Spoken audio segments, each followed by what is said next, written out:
Okay, this is routine 5, which is the last routine in this little series devoted to Bessey sequences and the Gilbreath Principle. Okay, so as you can see, I have 8 cards on the pad here. And I want to tell you honestly that you could study this, I don't know, maybe for years, and not see what I'm seeing.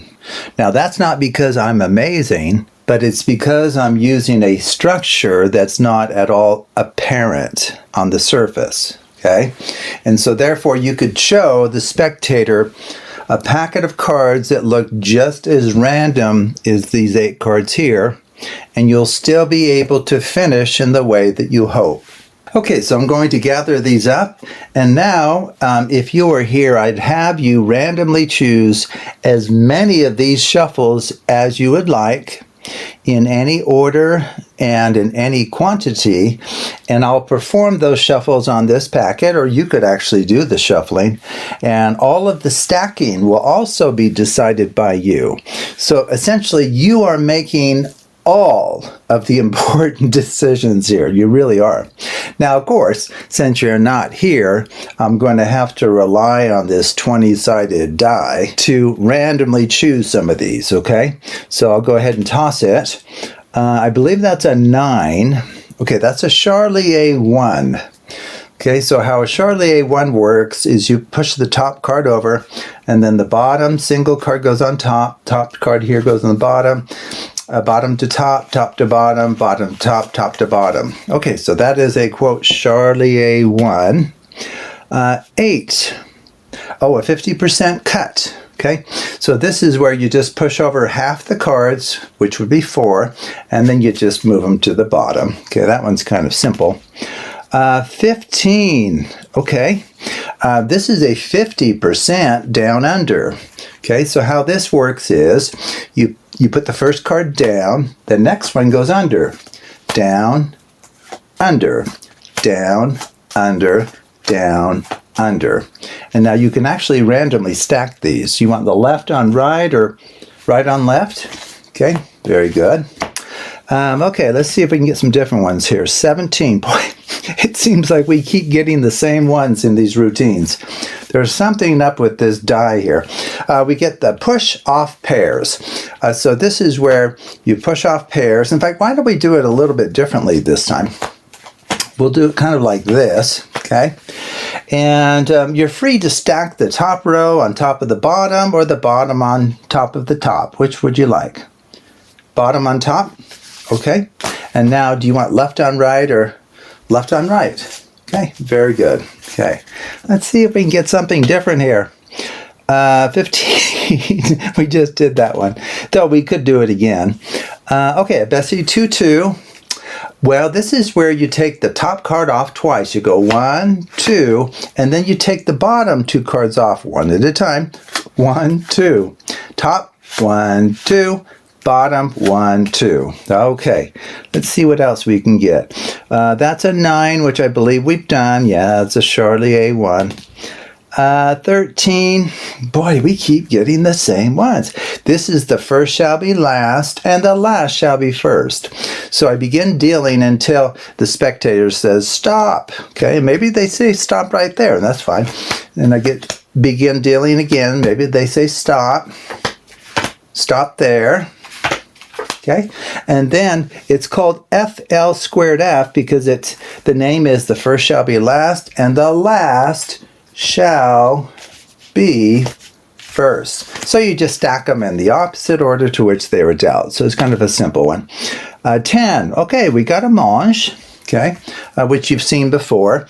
It actually comes in 2 varieties, an over-under and an under-over. Which would you like?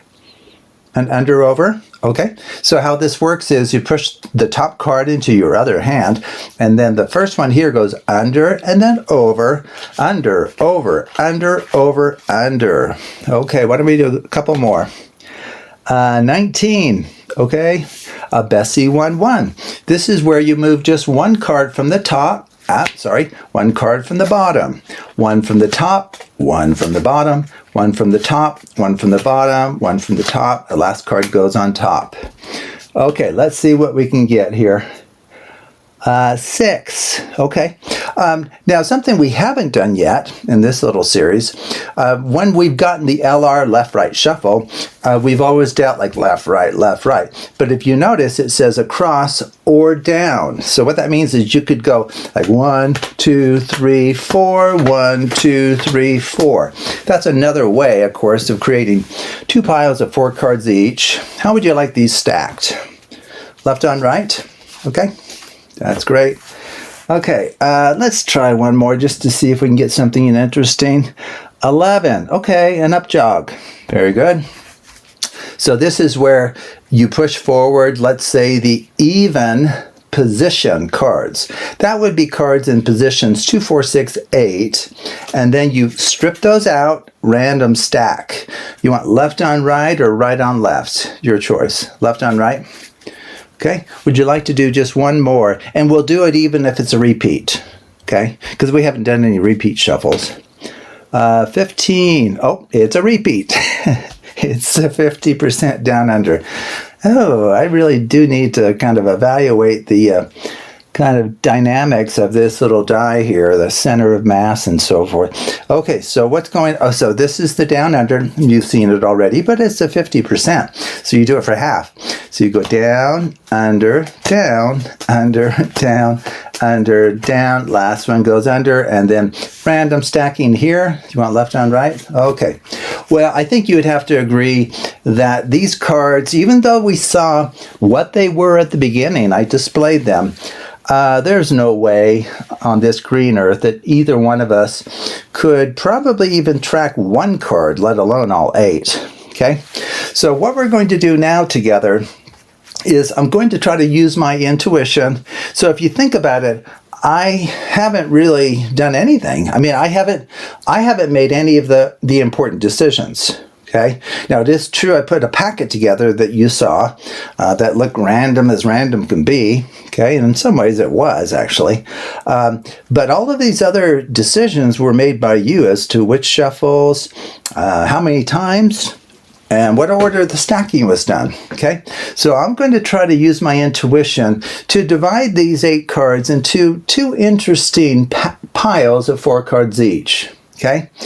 Okay, so let's see, I'm going to go this on the left, right, left, no, maybe right again, left, let's see, right, left, no, maybe we'll go left again, that's kind of different, and then right over here. Okay, well, let's see where that's brought us here. Okay, and I'll try to get a sense as to what's in these little packets, seeing that we haven't looked at them. Okay, let me separate them so they don't influence each other like magnetic fields or something. Oh, that's interesting. In my mind's eye, I'm seeing the numbers 3 and 5. What about over here? That's weird. I'm seeing the numbers 3 and 5 here. Did we have any 3 and 5s? What is going on here? So 3 and 5. Why would 3 and 5 come to mind? Why would 3 and 5 come to mind? Oh, I can tell now. It's because they're in balance with each other. You're looking at the cards thinking, what are you talking about? It's not the card values that the 3 and 5 are referring to. It's the number of letters in the names of the card values. And they're in perfect balance. Okay, so let's check this out. See, ace, A-C-E, 3 letters. Oh, there you go. A 10. That has 3 letters as well. That's interesting. Queen, Q-U-E-E, that's 5 letters. And a 3, T-H-R-E-E, 5 letters as well. There's no way I've achieved this perfect symmetry here. Okay, 6. Yeah, that's 3 letters. Any of these have 3? Oh, 2 does. TWO. Do these have 5 letters in them? 7 does, of course. And so does 8. Check that out. I perfectly separated these so that there's a symmetry between them that no one could have anticipated at the start, even if they had seen the cards. I don't know how we did this working together, accomplished such a surprising and unlikely task. Because if this one had got switched with this one, it would have destroyed that symmetry. We would have only had 1 with 3 letters and 3 with 5 letters. And over here, we would have 3 with 3 letters and 1 with 5. Isn't that a curious thing? Man, oh man, I think we should work together in the future if we can pull off such amazing feats as a pair here. Okay, so how does this work? Well, as you probably, if you've been watching the other videos in this little series devoted to Bessey sequences and the Gilbreath Principle, this is routine 5, and it's dealing with AMP packets. So that's what it's dealing with. And that's what I had at the start. Okay. Now I don't remember the exact order of the cards, but I will reconstruct an AMP so that you can see that it is one. So just as a reminder, here's a cyclic construction.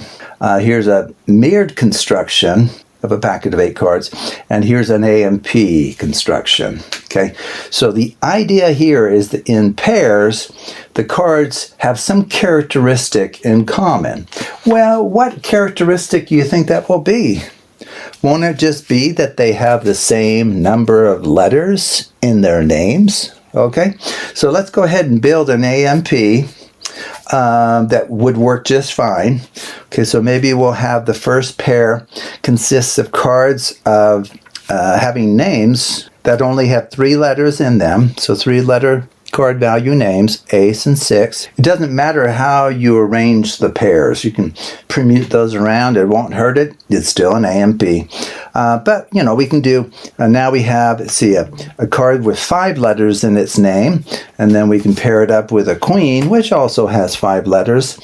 We could do another one that has 5 letters, okay, if we would like, and the 3 would go with that one. And then the remaining one could be a pair whose card names consist of 3 letters, okay? 3 letters in their names, 5, 5, and 3. Okay, so you can just bring these together, and because of the kind of cryptic nature of this structure, you can really show these. You truly could. You could show these, and the spectator's going to think there's nothing apparently structured about that packet, period. They don't alternate in suit, they don't alternate in value, they don't alternate in color, but the secret categorical relation we have in mind is that in pairs they have the same number of letters in their names, okay? So this is an AMP, okay? Now, what these last 3 routines in this series have been devoted to is showing that if you have any one of these structures, so routine 3, we looked at the 2-cycle structure, and we imposed a Bessey sequence structure on that. In routine 4, we had a mirrored structure, and we kind of mentally imposed a Bessey sequence structure on that. And now here we are, the final routine, we're looking at an AMP structure. And so now we will impose, now mentally of course, a Bessey sequence structure, okay? And so what will that allow us to do in the end? Well, the quintessential Bessey sequence is 1 0 0 1 0 1 1 0. Okay. Now there are higher order Bessey sequences, but this is one of the 2 of order 8. Okay. So what you need to focus on here is that in the end, believe it or not, we're going to separate the cards that are marked by ones down below. So this one, the 2 right there, the 3 right there, and the 4 right there, those will be in one pile.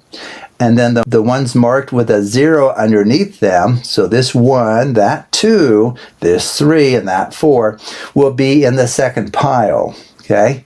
And so what that means is we'll essentially be pulling one out of each of these pairs to put into each pile. Well, they're going to exactly have the characteristic that we want. Namely, there will be equal number of cards in each pile that have 3 letters in their names and 5 letters in their names. Okay? So, and that's the kind of conclusion that you could achieve using a bona fide Gilbreath shuffle somewhere along the way. Now, if you're going to perform a Gilbreath shuffle, of course, the starting packet needs to be cyclic. So in our particular case, this isn't cyclic. You'd start with something like this, but there, all you would do is you'd put cards in these positions with maybe 3 letters in their names. These 2 could be cards with 5 letters. These could be cards with 5 letters in their names as well. And then the last little pairing on the end of each cycle could be cards with 3 letters. Okay? And then if you Gilbreath shuffle that, you will finish with the same kind of ending that I finished with just a moment ago, and the same kind of ending we're going to finish with here. But the amazing thing is the Bessey sequence structure essentially has embedded in it the conclusion of any Gilbreath performance involving 8 cards. So that's the amazing thing. And then on top of that, it doesn't even matter if the starting sequence begins cyclic, as normally required for the Gilbreath principle. It could be mirrored to begin with, or as we're doing right now, it can be an AMP. Isn't that amazing? Okay, so what we're going to do is mentally impose this Bessey sequence structure on this packet here.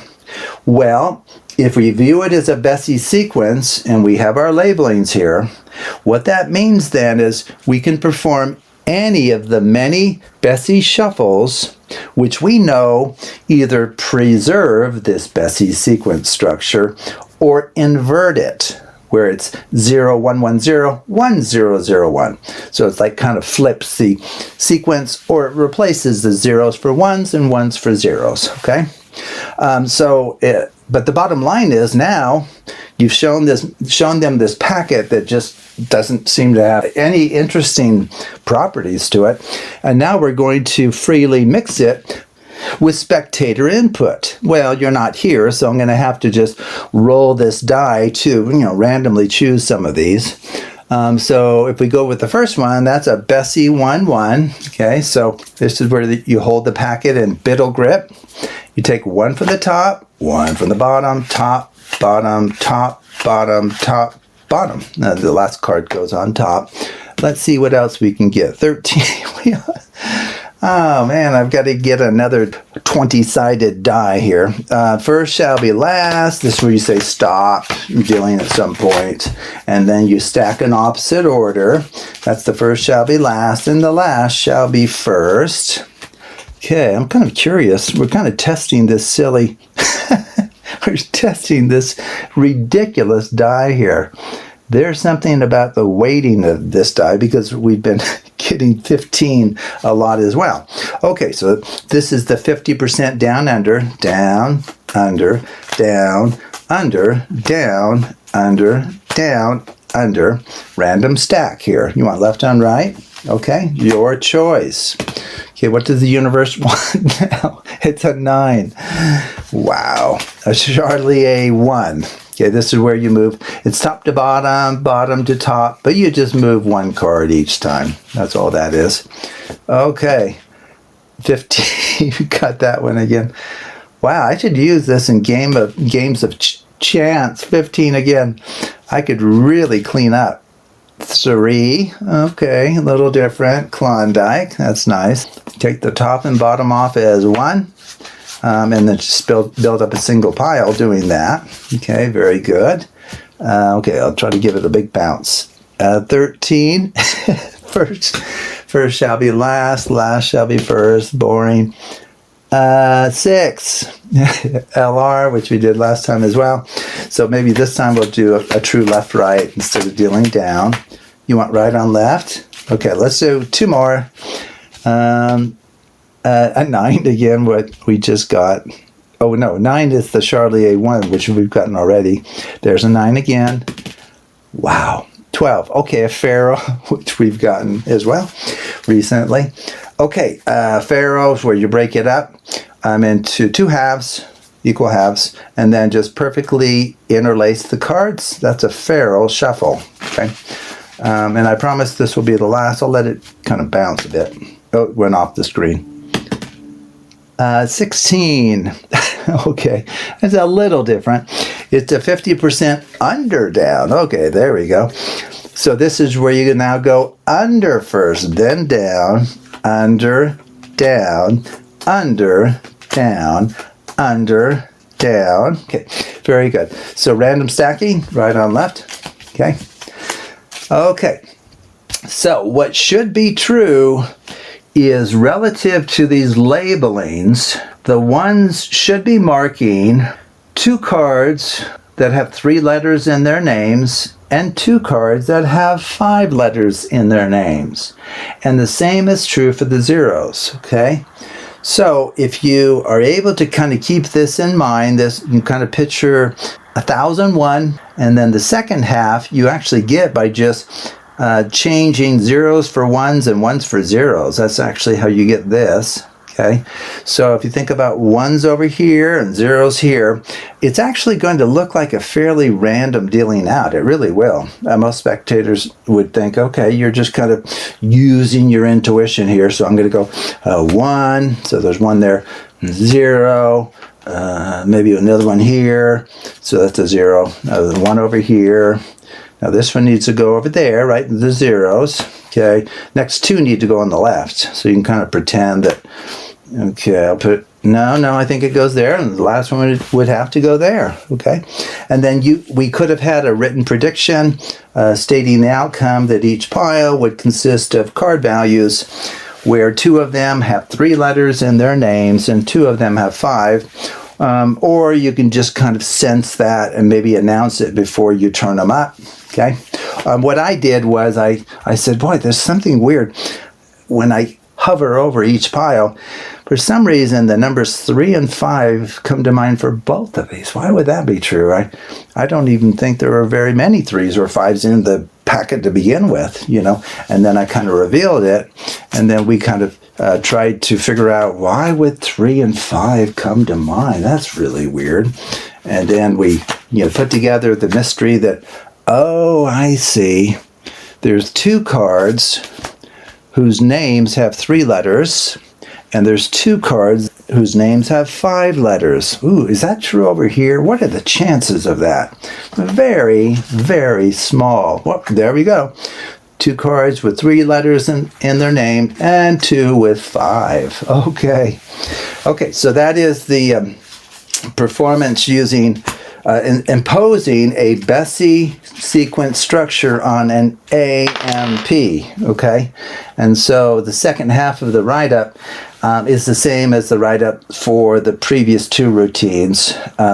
So because we've imposed this Bessey sequence structure, we can perform as many Bessey shuffles as we like because they preserve or invert this sequence.